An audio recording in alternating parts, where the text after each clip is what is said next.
If you're a leader in the marketplace, there will inevitably come a time where you're going to be firing one of your employees. There's a way to do it that can make it enjoyable, perhaps, for all involved. And there's a way to do it to make it miserable for them and for you. This video is about how to do it in a way that produces a great outcome and everybody is smelling roses. Keep watching and I'll give you my top tips for how to fire an employee with truth and grace. Hi, my name is Shawn Sommerkamp and this is Motivationeer Christian Coaching.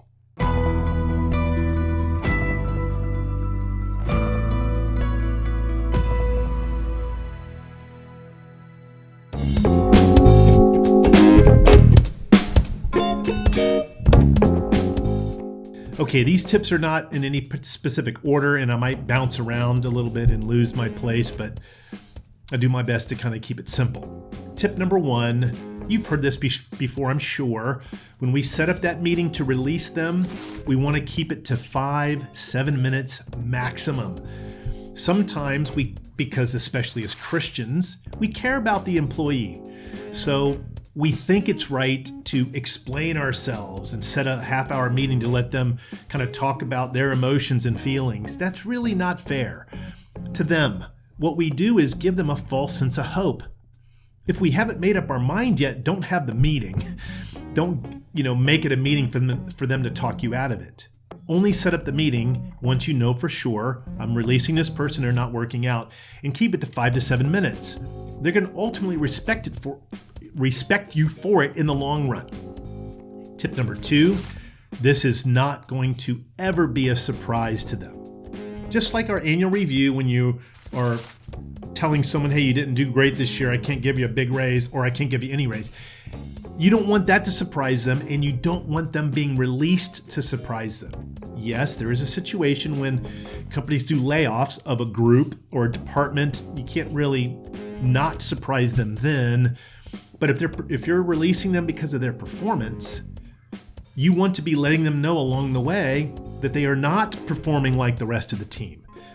And if it's an employee of one of your managers, if you're a director or VP or something, you want to make sure your manager is keeping them informed of how their performance is. Obviously, that means it's important that they know what a great performance looks like so you can tell them that they're not measuring up. But this is not supposed to be a surprise. Tip number three, Jesus was very direct with important information. Like when he said, let the dead bury their own dead, you come follow me. To the rich ruler, he said, I think it was a rich ruler, you have great wealth, sell it, give it all away to the poor and come follow me. At this, the man's face fell, for he was very wealthy. Jesus was very direct there. Things he said to the Pharisees, Matthew 23. Boy, the whole chapter is super direct Jesus. We want to be direct, but we can do it, or I should say, and we can do it in a gracious way, a way that makes them feel like we care about them.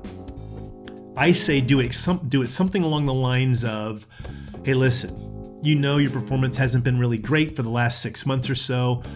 I know it's not been super enjoyable for you, and we have really big aspirational goals for this department and our company. Really, this is just not the best place for you.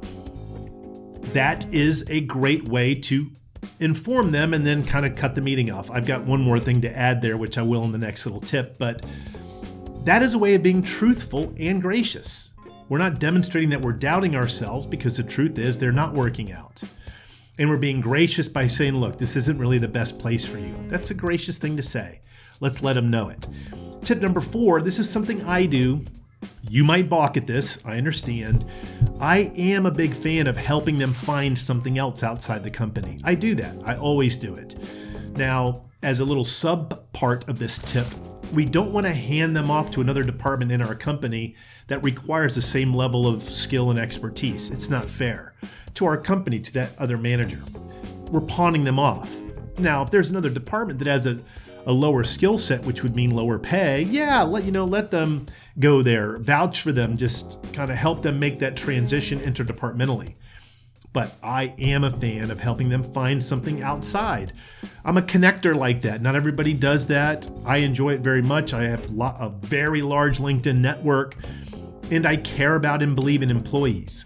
If you're within my organization, there's going to be a lot of things you already do really great that I will have been pouring into you that you can utilize in another role. And I want you to utilize it in another role.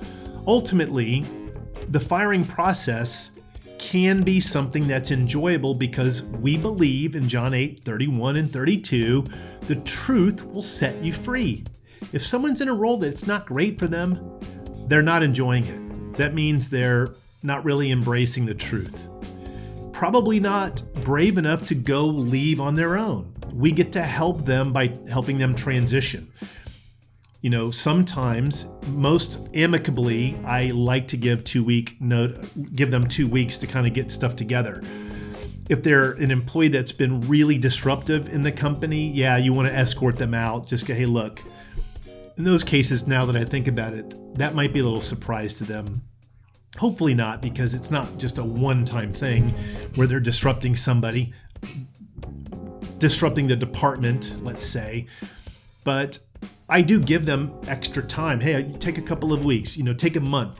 I'll help you find something else. Maybe that's tip number 5. This is another part of being gracious with them. What we don't want to do, let's say tip number 6, is get our emotions involved. It's not an emotional thing. It's a numbers thing. We want to remain detached from the situation. When Jesus told that guy, hey, give up everything and come follow me, Jesus wasn't sad and down. When he said, foxes have holes, birds of the air have nests, but I have no place to lay my head, he was telling them that factually. Hey, maybe this journey, following behind me, is not the best journey for you.